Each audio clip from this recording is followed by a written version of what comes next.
This is a 2017 Infiniti Q50. This is the before pictures of the left headlight. Now we're starting the restoration process.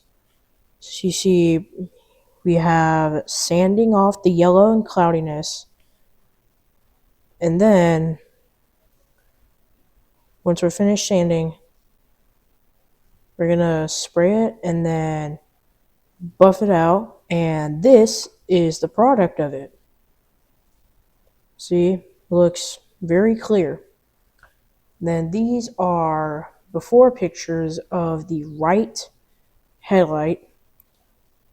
Now we're starting the restoration process on the right headlight.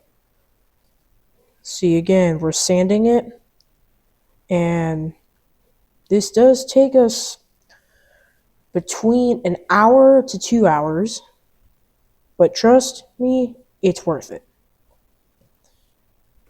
And now we're finished sanding it. Now we're going to buff it out, make it look clear. And look how great it looks. You should definitely invest in Jayson Narag headlight restoration.